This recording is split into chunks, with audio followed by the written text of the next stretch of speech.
kali ini sangat berbeda dan tentu saja menarik sekali. Topik yang akan kita bahas pada sore hari ini yaitu tentang antara subsidi BBM versus subsidi rekap obligasi. Qovadis DPR RI. Narasumber kita yang sudah tidak asing lagi, saya akan perkenalkan kepada Anda Haji Muhammad Sasmito Hadinagoro selaku Sekjen Asosiasi Pembayar Pajak Indonesia dan Ketua Lembaga Penyelidikan Ekonomi dan Keuangan Negara. Apa kabar Bapak pada sore hari ini? Baik-baik Mas Ri. Topik kita ini lagi hangat-hangatnya sekarang nih. Ya, ini memang topik yang terus terang saja sungguh sangat memprihatinkan pada detik-detik hari ini. Dan kita nanti akan bahas hingga tuntas tentang topik kita ini hingga 1,5 jam ke depan bersama Pak Sasmito. Tak lupa saya juga mengundang Anda untuk bergabung secara langsung di line telepon 513838. Silakan Anda bisa mengemukakan pendapat Anda atau mungkin ada ingin mengkritik atau ingin memberikan saran secara langsung, silahkan di 513838. Sesuai dengan topik kita. Nah, sekarang saya ingin bertanya nih kepada Pak Sasmito. Kita melihat memang demo akibat kenaikan BBM pada tanggal 1 April nanti itu masih terjadi saat ini hingga nanti menjelang tanggal 1 April. Nah, ini bagaimana menurut pandangan Bapak sebagai Sekjen Asosiasi Pembayar Pajak? Pemerintah ini terlihat begitu khawatir sehingga sampai meminta bantuan TNI, aparat dalam mengamankan demo di kota-kota besar termasuk di Malang ini. Ya, kalau saya selaku Sekjen Asosiasi Pembayar Pajak yang mewakili masyarakat pembayar pajak dari Sabang sampai Merauke, itu sesungguhnya betul-betul sangat prihatin dan miris dengan perkembangan situasi pada detik hari ini yang sebenarnya tidak perlu terjadi seandainya pemerintah khususnya Presiden SBY menyikapi apa yang terjadi ini dengan lebih arif dan bijaksana. Apalagi dalam kaitannya dengan TNI AD yang sampai dilibatkan untuk ikut dikatakan membackup pengamanan demo. Padahal saya sendiri juga melihat bahwa apa yang disampaikan oleh anggota DPR dari fraksi PDIP, Pak Tubagus Hasanuddin, itu pengamanan demo dengan melibatkan TNI itu kan seharusnya meminta persetujuan DPR oleh Presiden. Tapi ini Presiden sendiri sedang berada di luar negeri. Ya, kita tidak tahu apakah pengamanan demo dengan meminta backup TNI yang dikatakan Menko Polhukam bahwa Hansip saja juga boleh untuk diminta membantu. Ini harap hati-hati.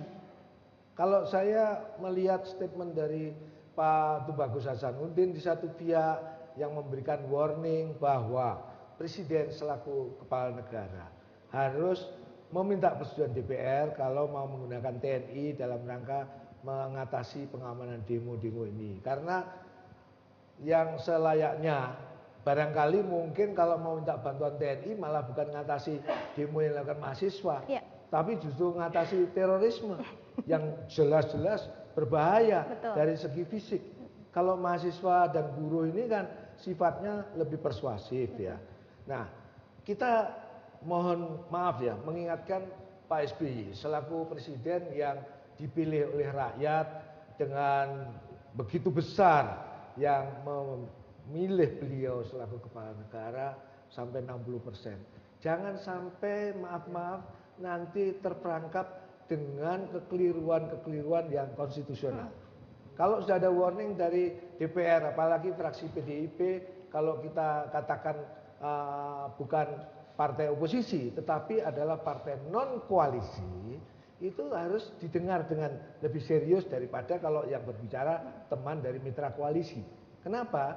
Karena kalau nanti Presiden dianggap melanggar konstitusi, ini nanti jangan-jangan malah bisa menjurus kepada suatu tindakan-tindakan parlemen yang membawa hal-hal yang melanggar konstitusi itu bisa menuju kepada suatu impeachment yang tidak perlu terjadi. Betul. Jadi kalau saya melihat dalam kaitannya dengan demo pada tanggal 1 April mungkin puncaknya jikalau besok BBM tetap akan dipaksakan untuk naik.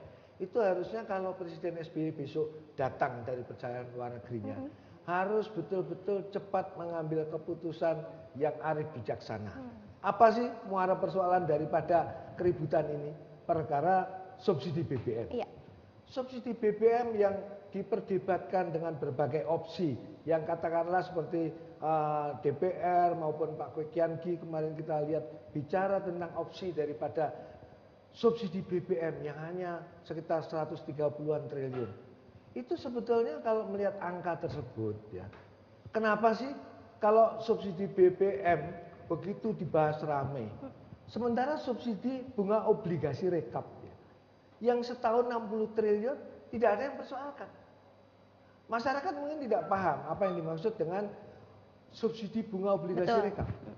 Mungkin di sini saya sebagai pihak yang mencermati masalah keuangan negara itu ingin menyampaikan bahwa pada saat bank-bank mengalami krisis tempo hari sehingga dilakukan rekapitalisasi oleh pemerintah, itu ada kewajiban yang ditempatkan dalam APBN sendiri setiap tahun itu 60 triliun merupakan pembayaran bunga obligasi rekap yang konon bahkan akan dibayarkan sampai tahun 2040. Nah sekarang tuh bank-bank yang di backup dengan subsidi bunga obligasi rekap, kalau masyarakat itu mau cermat dan peka, terutama golongan menengah ke atas atau mahasiswa dan anggota DPR khususnya Komisi 11 ya, itu apakah tidak ingat bahwa bunga obligasi rekap yang 60 triliun tersebut